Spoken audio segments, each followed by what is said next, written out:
In today's episode, I speak to Kieran Ball, Partnerships Manager at Reviewsio, a truly global software company that was founded in Leicester and has recently been acquired by a US tech giant. We talk about his career journey so far and how he got into the exciting world of technology. We also discuss how the SaaS industry really operates and how he's been able to build partnerships with companies throughout the world. In our conversation, he'll lift the lid on how a third-party review collection service like Reviewsio works in reality and how technology and consumer behavior is evolving and changing. All of that coming up. Welcome to the Visibility Agency Business and Marketing Podcast.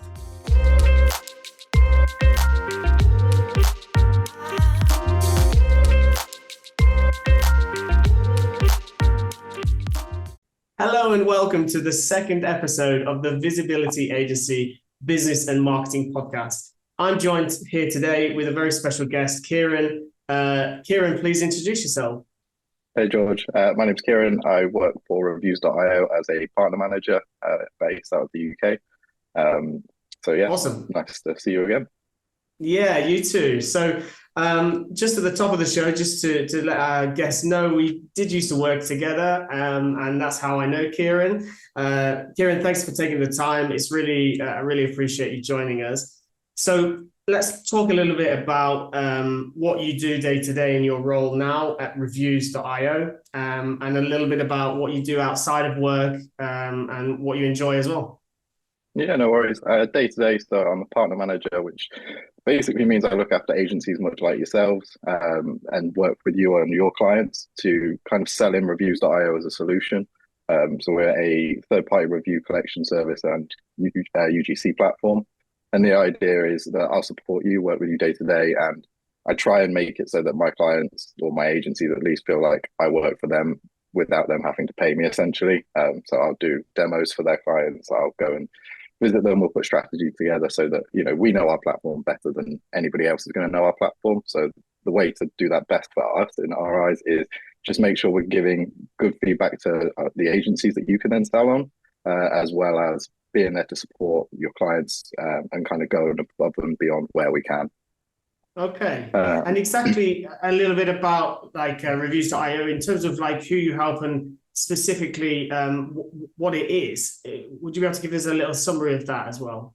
Yeah, so as I say, we're a third-party review collection platform. So we integrate into many different stores, so Shopify, Magento, WooCommerce, all of those major platforms. We're platform agnostic as a brand. And then we try and connect those together through email marketing, so Klaviyo's or MailChimp's, .digital, those sorts of things. We bring them all into one and then try and make sure that the reviews kind of can filter through and enhance it. So that could be anything from I leave a review on an e-com store. So that could be Boys Get Sad Too, for example, one of my customers. I leave a review on their platform because I bought the product. We verify that and send it to Google, which can help with ad costs and PPC and bring those down. We can give you stars on your shopping ads and rich snippets, those sorts of things. And then on the flip side of that is how do we then integrate our solution into the others? So if you take the collection side of it, you might want to run that through your email marketing. So if you already use something like Klaviyo or .digital, you're able to collect reviews from within there and it comes back to our system. It could be something as simple as having a customer support platform, for example, for Gorgeous, for example, who we integrate with. And the idea is if you've got, say, 3-star and below reviews, they get pushed automatically into that platform. So your service agents are instantly looking at that review and trying to resolve the issue straight away. So It's the collection side of things mixed in with let's make it all work sort of together. Nice. Okay. That sounds like a lot of things that you can help with agents, can help agencies specifically then.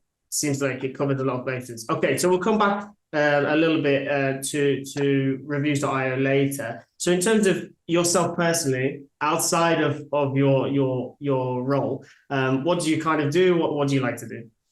I mean, it varies, I suppose. I'm still a gigantic nerd at heart. I still play Pokemon for hours and hours at a time. And then outside of that, you know, hanging out with my friends and going to explore places, just where we can is really, really valuable to me. I think it's good to have the kind of personal downtime from that. And cooking Mhm. as well is a massive passion of mine now. I've really gotten into cooking over the last year and a half or so. And yeah, they're probably the main three things that I love to do more than anything else. Nice, nice. And you're based Leicester way, is that right? Yeah, so the company itself was founded within Leicester. I also live in Leicester in the city centre at the minute. And for anybody that does know Leicester, if you know where Mosh is, then we're next door. Awesome. Awesome. Nice. Okay. So in terms of, well, we kind of covered a little bit about Reviews.io. Was there anything else you wanted to add in terms of, how you help people or your ideal customers, things like that? Yeah, I think from like an agency point of view, the way that we help you guys, obviously, like I say, feed through the strategy around the reviews platform because we're developer led. We add features all the time, and it's almost a full time job just keeping up with the features that we do put out. So you're never going to be able to. So keeping up with that, we also do a referrer scheme. So in terms of as an agency yourselves, if you refer one of your clients to us, we will then pay you our lifetime revenue share that they're with us as a business. Um, Okay, nice. from the ecom brand side of things, it's all about getting that feedback, collecting data around zero party, so attributes around products, things like that, giving you feedback that you can work on, but also, as I say, get those stars on your ads, get you higher up the page, and build that trust Yeah. with prospective clients more through having that third party collection. Sure. Yeah. So to touch on that a little bit, because that piques my interest, because being an SEO kind of person, we manage SEO campaigns for our clients. Those stars in the search results are really important. So maybe just touch on a little bit how marketing managers listening to this podcast, how reviews.io can support with that and how it can help search engines and click through rates. And like you mentioned earlier about PPC as well, and how paid campaigns on things like Google and Bing, how those things can help. Yeah, definitely. So, what I suppose if you go back to the start of the business when Callum founded it from his kitchen table, as he likes to say, he was one of the first in the UK or globally, I think it was, to essentially get a Google license you can't get hold of anymore, and that just means that we can feed any reviews through to Google's Merchant Center. They acknowledge those, and essentially the idea is from there that can give you seller ratings. So that enables things like rich snippets and stars on your ads at a certain point within Google's timeline of those reviews. And that will help in terms of we provide the code for giving you rich snippets from your products, those sorts of things, which can make it much easier to look from a search engine point of view to say, right, there's stars on this, and it can be something like an image around the product or the actual reviews themselves. When it comes to being able to have them on your actual shopping ads, they can get them higher up the page because they're much more trusted, and that's how you bring your ad cost down. People that look at that, the idea is they trust the ones with stars underneath. They don't necessarily trust the ones with no stars on them. So it's all about engagement and getting people to click on your ads and improve it that way. And we try and provide all of the code and everything from there. It's very much a low touch solution in terms of how the setup goes. It can be set up within a few hours and you're kind of good to go. And then it's just getting those reviews rolling and how we support you. Mhm. Because one of the problems that some e-commerce websites have is that they don't have verified reviews, right? So maybe just touch a little bit more on that point, because yeah.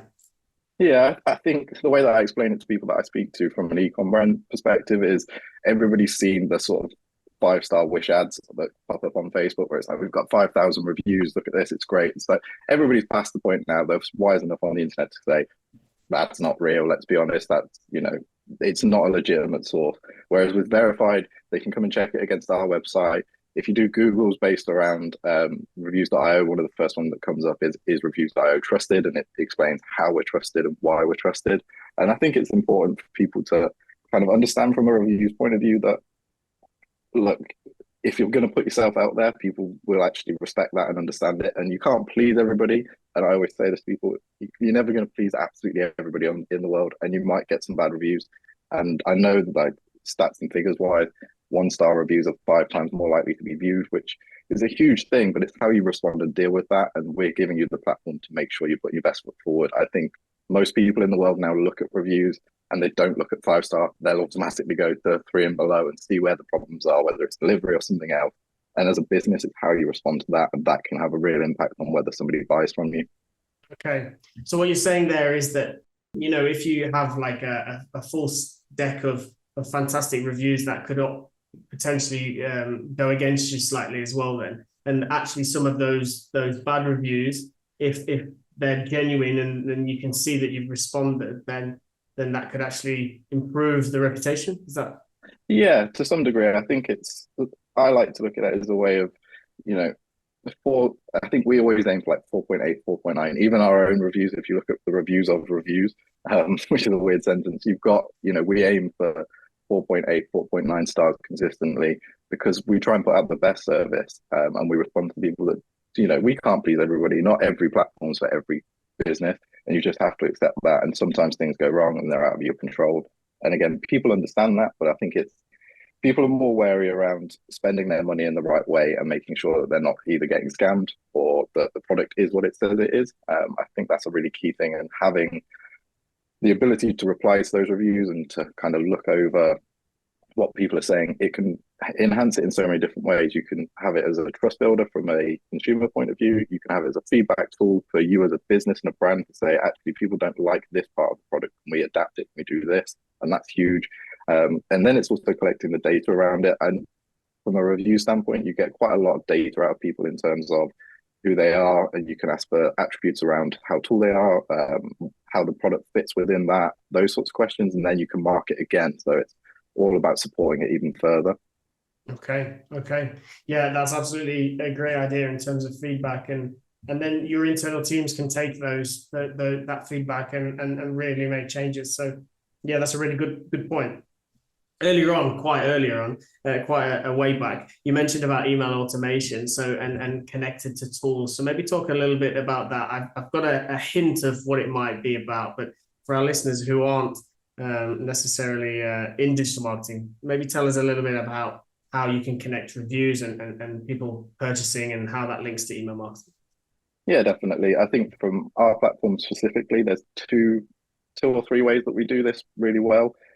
So we integrate into different platforms, and that integration can be anything from, hey, let's segment people down, because in most email marketing platforms, you can create segments based around somebody's actions or, a certain set of people. We give you more information that you can then segment further down, which means that you're sending out those emails to the right people with the right information even further.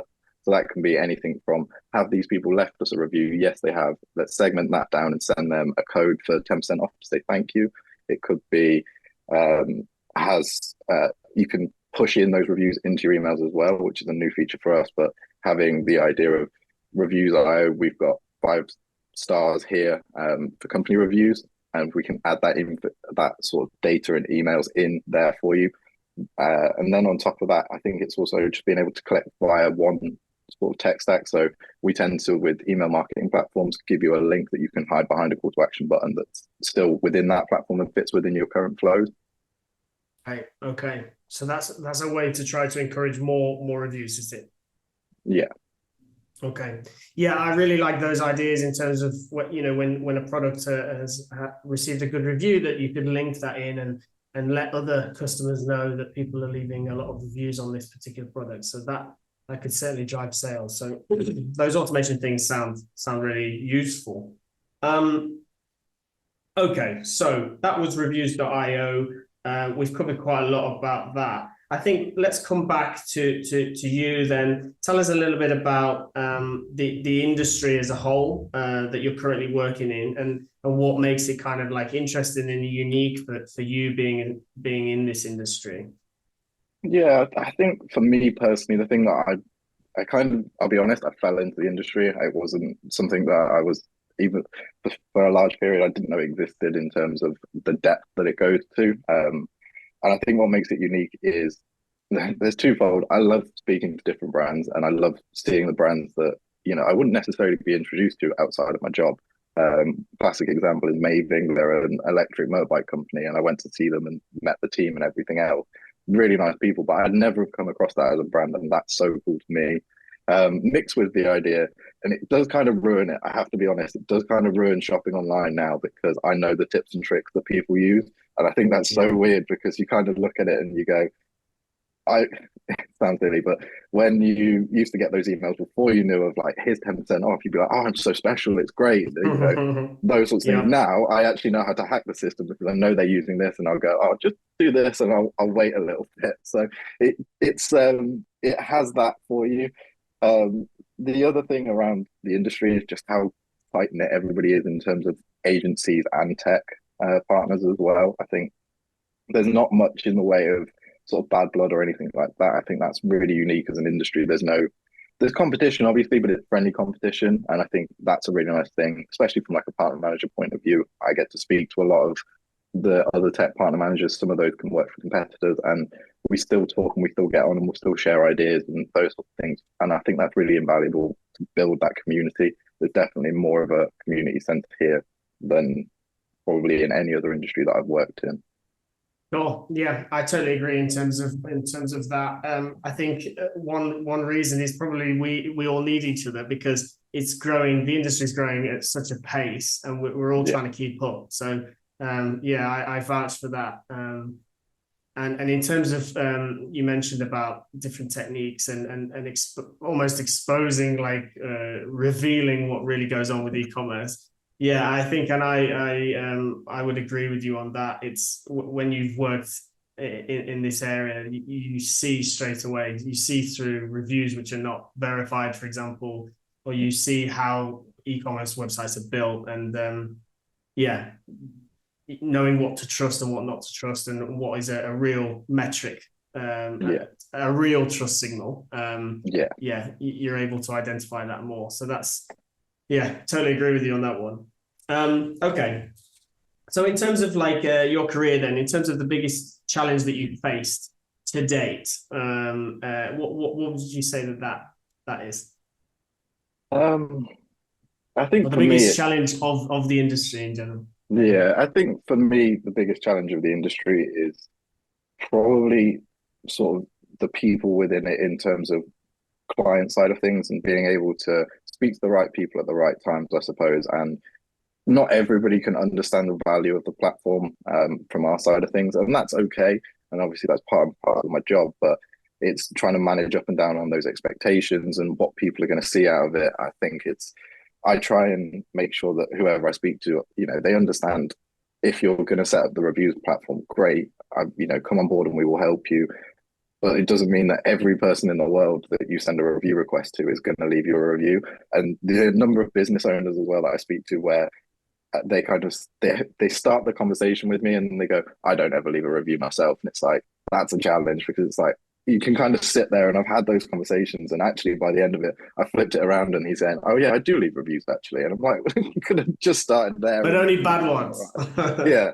Oh, that's the thing. I think that's the thing with reviews, right? Is if you've got somebody that's angry, it's so much easier for them. They will go to the ends of the earth to leave a bad review for you. If you've got somebody that's happy, not always are they going to say, oh yeah, I'll leave you a nice review. So part of that is part of our system is putting it in their inbox and making it as easy as possible to do. Sure. Yeah, I think when you said about the education part of clients, I think having support on like content is going to help you to really showcase what the tools can do. So maybe that's something that Reviewsio does and works with, because it's the same with digital marketing. It's the education part and getting people to see the value. So I'm with you on that. Yeah. Okay. In terms of the best part of your career or job so far, like how do you see that? What's the thing that you like doing the most? Obviously, it's speaking on podcasts like this, surely. Yeah, definitely. I think it is my current role. My current role has kind of pushed me way further out of my comfort zone than ever before, and I think that's really it's a nice challenge to have. And it also, not to show off, it comes with some really nice perks. I get to go to events, and it was only 2 weeks ago we did the Crystal Maze as part of like a tech partner event, and that's part of my job at this point. That's really fun. So I think where I'm at currently is probably the best part, just because, and it does sound cheesy, I know everybody's going to say, oh, it's it's where you are now, that's fine, but it is the case. It's just we have a lot of fun, and it's so varied as well, and I think that's really cool. It's that ability to just be in the office one day working on some strategy stuff, to being out and about and going to meet people, to going to events and showcases, and doing podcasts and things like that. It's something that I'd love to do more of, sort of as the next year kind of progresses. So yeah, I think current role is definitely the best part where I am right now. Awesome, awesome. And you briefly touched on earlier about meeting different types of businesses, and seeing how they operate. Yeah, that's one part of why I love my job as well. And you mentioned that as well, didn't you, earlier? Yeah. Yeah, it definitely is. I think you just meet some really interesting people. I didn't know this until after the fact that I was on a call not too long ago with a company, and the one of the guys that was on the call was actually the voice of the Daleks for Doctor Who, and nobody told me until after the call. And I was just like, "Could you like, can we go back on a call?" But it's like you'd never. How am I ever going to run into that person in my life? And it's like it just happens through work. That's cool. That's cool. Okay. So in terms of like your message to like younger people, if they want to get into the tech industry, they want to work for a company like the one you work for, let's say that they're finishing college, they're finishing school, they're finishing university, but they might not have the skills necessarily to walk straight into a role like most young people. They need to try to improve their skills and really provide value for these types of businesses. What would be your message to those young people of what they should do if they wanted to get into the tech industry? Yeah, definitely. I think it varies depending on where you want to go. Um, for me, I personally started in a support role a long, long time ago at this point, and I worked my way through that. And like I said, I accidentally fell into this and fell in love with it. But what I do know now is that there's so much free resource out there that you can utilize in terms of go and get, if you want to do email marketing, for example, you've got Klaviyo have a full academy that will teach you different parts of their system. Go and do that. And then, there's agencies out there that singularly specialize in that. If you want to do reviews, for example, I think from our side, we're quite inclusive and quite open to people. We want people that are, I think the flip side is if you're not, I don't know how to put it, but for me, as long as you're enthusiastic about what you do, I'm quite happy to train you. And a lot of companies are very similar. You just have to show some enthusiasm. And some of that can come through going and doing courses. Some of that can be just you trying to learn different things. But as long as you show that you're, willing and enthusiastic, especially if you're straight out of college or university, I think it really stands you in good stead because, you've got the skills, you've gone through uni and you've gone through college. It's not something that I personally did and I still got here sort of thing. So it's definitely possible, but go and use the free resources that are out there. Go look at, academies of all of them. Shopify have an entire course based around setting up their platform and being a product specialist for them. And it will just build your way up from there, do bit by bit, but it's not going to cost you anything. So it doesn't hurt to give it a go. And most of them, from what I remember at least, they're no more than a day's worth of work for a lot of them. Some of the bigger Shopify ones are definitely, but it's out there. Go and have a look for it. Also make network connections. That's the other thing is there's a lot of industry events. So if you look at IRX in Birmingham or Ecom Collab Club that happens in London, that's run by one of our agencies, Blend, a side business called Flame. You've got a bunch of people from the industry that are there. Nobody's like a horrible person. Everybody's there to kind of help each other and try and elevate each other's careers. If you not go along to those, they're all free, but you can meet some people. You might not get a job out of it, but you can make some interesting connections that can really help you further your career. And most people, like I say, as long as you ask them some questions, they're more than happy to give you the answers and try and help you. Or the other thing is they'll know somebody within certain businesses and agencies that they can introduce you to, and maybe you'll get something that way. Hey, awesome. No, great advice. Absolutely. The idea that there's so many free resources out there is a super one. And you touched on basically attitude and willingness to learn. And I would totally agree that those are really important things. So yeah, absolutely great advice there. Is there anything that you would have done differently, or done something where you would have got to the position you are quicker had you have known what you know now, being so old and knowledgeable? Yeah. I think it varies. I think things that I'd have done differently, I'd have jumped at some more of the opportunities that came my way. I didn't. I guess I kind of scared myself out of them, and that might not have led me here, but it would have led me down a different path that could have also been fun.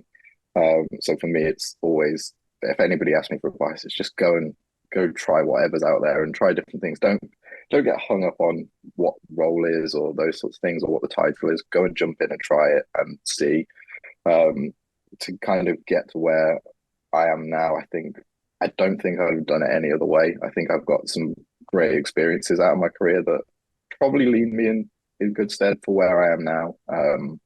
I don't think I'd change those looking back at it, but I think that is the one thing, is just go and try different things. It might not work out for you. You can go back, but it might turn out better than you ever expected, kind of like this role. And you're sat there going, great, this was the best move I've ever made. It doesn't have to be a permanent stick. Somebody said that to me a long, long time ago, that, you can switch and chop and change. It won't harm anything. It's just there for you to go and try things and see what works best. Awesome. Okay. Thanks for sharing that. In terms of a few kind of people that you follow maybe online or that you know about, that you take inspiration from, maybe you've read some good work, been to an event, something that they did. Who would you choose and why? Maybe give a shout out to a couple of people, individuals and their work. Yeah, obviously I'm going to have to shout out my boss and owner, Callum. Not just because he's my boss, he is actually a nice guy. He's an inspiration in different ways. Well, we'll find out when it comes out. He does some great work for the community. I think he is the CEO. He loves Leicester. He is Mr. Leicester. You go places in Leicester and they go, "Oh, you work for Callum," and it's like, how does everybody know? I've been to events where they go, "Oh yeah, it's Callum." And I'm like, how does everybody know this man? But he does a lot of great work outside of the review side of things. Like, he's doing a Christmas grotto for charity for the Inclusive Grotto, and that's based around looking after disabled kids and making a unique experience. And he does that every year off his own back, off his own money, for charity. And I think this year they've done like 1,300 kids or something, and it's just like, that's really cool. So I think I have to shout him out. Obviously, he's built a business from bootstrap, which is massive to where it got to just before we were acquired. Somebody else, I'd say probably Jason West, who works for a different agency, but he's up north, and I always show the north some love. But he, unfortunately, he's 29 and he's only just turned 29, and he makes me feel like I'm inadequate sometimes because he's got multiple businesses. He's a super, super nice guy, and he's really well connected. But he's always been there to help me since I met him randomly on LinkedIn probably a year ago. So yeah, he's definitely up there for me. And what's Jason's business called? JMW Digital is the agency side of things, but he also runs Lusso Footwear, which is a footwear reseller, and a few others that he still won't give me the titles for. Nice. I think you'll be in trouble if you didn't mention the brands. That's why I asked. But it's nice that you shouted those both out. Okay, so if our audience watching and listening to the podcast would like to get in touch with you, Kieran, where can they do that?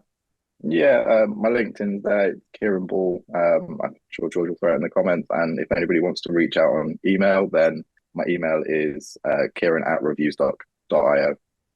Awesome. So I think that's all for today. Thank you very much for taking the time, Kieran. It's much appreciated. Hopefully our listeners and watchers, our audience found that interesting. I certainly did. Thank you so much, and have a nice rest of the day. Nice. Cheers, George. Cheers.